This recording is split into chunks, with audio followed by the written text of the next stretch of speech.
Hi guys, welcome to smart solve solutions. और इस वाली प्लेलिस्ट में हम लोग जैट के डिसीजन मेकिंग के 2015 से 2024 तक के सारे क्वेश्चंस देख रहे हैं। आज हम लोग जैट 2018 सेट 4 का क्वेश्चन नंबर 2 देखने वाले हैं। क्वेश्चन 1 में प्रीवियस वीडियो में डिस्कस करा चुका हूं, तो अगर वो आपने नहीं देखा तो आप जाके देख सकते हैं। So let's get started. तो ये पूरा का पूरा जो सेट है उसका क्रक्स मैं आपको समझा देता हूँ। ये पूरा का पूरा मैंने क्वेश्चन नंबर 1 में एक्सप्लेन कर दिया था। तो क्रक्स ये है कि भाई रतन ब्रदर्स की सीईओ है एवा, ठीक है। और ये जो अभी इन्होंने भूषण को प्रमोट किया है जो उनका नेफ्यू है, ठीक है। अभी देव एंड सन्स एक कंपनी है जिनसे पहले ये लोग बॉल बेरिंग का सप्लाई लेते थे, बट भूषण ने किसी और को वो दे दिया है। अभी देव एंड सन को उन्होंने हटा दिया है क्वालिटी डेफिशिएंसी बता के कि भाई तुम्हारे प्रोडक्ट में क्वालिटी डेफिशिएंसी है, वो बता के भूषण ने जो है वो हटा दिया है। तो उस पे डेवन सन ने जो है डिक्लेयर किया है कि भाई ये क्वालिटी कॉम्प्रोमाइज नहीं हुई है, बल्कि उन्होंने भूषण ने ब्राइब लिया दूसरे कॉम्पिटिटर से, ठीक है। तो ये पूरा सेट है। अब हम क्वेश्चन देखते हैं। सेकंड क्वेश्चन बोल रहा है कि under pressure from media and suppliers Eva constituted a cross-functional committee of senior executives to investigate Dev and Sons allegation against Bhushan. The committee exonerated Bhushan. However, rumors within the organization began to spread that the decision was influenced by nepotism. Which of the following should be the best response from Eva? ठीक है। तो basically ये है कि भाई within the organisation अब rumour फैल गया है कि भाई ये तो नेपोटिज्म की वजह से जो है भूषण को बचाया जा रहा है। एक क्रॉस फंक्शनल कमेटी भी बिठाई गई थी, बट उसपे सारे के सारे एलिगेशन जो है मतलब इन्वेस्टिगेट करने के लिए वो उनने जो है खारिज कर दिया। बट तो सबको लग रहा है यार ये नेपोटिज्म से बचा है। अभी एवा को इस पे एक रिस्पॉन्स लेना है, तो क्या रिस्पॉन्स होना चाहिए। अब क्वेश्चन पढ़ के हमको ये समझना है सबसे पहली बात तो जो भी रिस्पॉन्स होना चाहिए ना एवा का, वो ऐसा होना चाहिए जो कमेटी के अगेंस्ट भी ना जाए, कमेटी के साथ में रहे।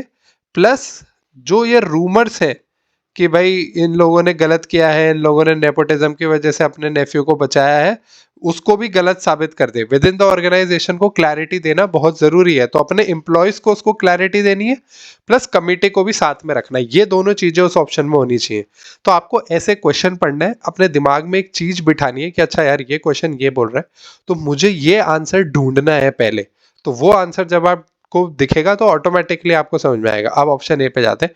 Do nothing as the committee has exonerated Bhushan, बिल्कुल भी गलत ऑप्शन। डू नथिंग कभी आंसर होता ही नहीं है। स्टेटस क्यू भाई within the organisation employees जो रूमर फैला रहे हैं वो कैसे साफ होगा अगर कुछ भी नहीं करेगी। तो वही तो प्रॉब्लम है कि उसको साफ करना है। तो ये ऑप्शन आंसर नहीं है। बी पे चलते हैं। Force Bhushan to resign temporarily, make an independent inquiry, if found innocent reinstate Bhushan. अगर वो उसको रिजाइन करवा देती है टेम्पररली और ऐसे इंडिपेंडेंट इंक्वायरी करती है, तो बात तो वही हो गई ना, ऑर्गेनाइजेशन के जो एम्प्लॉयज है उनको तो ये लगेगा कि यार इसने कुछ तो गड़बड़ की होगी इसलिए इसको निकाल दिया। अभी इंडिपेंडेंट इंक्वायरी बना रही है, उसको भी तो वो इन्फ्लुएंस कर ही सकती है। तो नेपोटिज्म वाला जो धब्बा है वो उसमें से जाएगा नहीं, इसलिए ऑप्शन बी जो है वो आंसर नहीं हो सकता। Communicate to all share holders that these kind of practices are very common in organisation. ये अगेन डू नथिंग जैसा ऑप्शन है, बिल्कुल ही बकवास चीज है, ये नहीं कर सकते। कुछ ना कुछ सोल्यूशन चाहिए हमको। Sack all the employees who question the authority of Eva, बहुत एक्सट्रीम एक्सट्रीम है, इसलिए ये आंसर नहीं हो सकता। भाई एम्प्लॉयज को निकालना थोड़ी कोई वो चीज है, वो तो बल्कि उल्टा और बताएगा कि भाई आपने पक्का ही कुछ गड़बड़ की होगी, इसलिए जो भी आपको क्वेश्चन कर रहा है उसको आप निकाल दे रहे हो। इनफैक्ट ऐसा नहीं होना चाहिए, उसका उल्टा होना चाहिए। आपको उनको जवाब देना है, उनको क्लैरिफाई करना है। तो आंसर ऑप्शन ई है, बट फिर भी हम देखते हैं। Explain in a town hall meeting open to all the employees how the decision to exonerate Bhushan was taken. Perfect option है।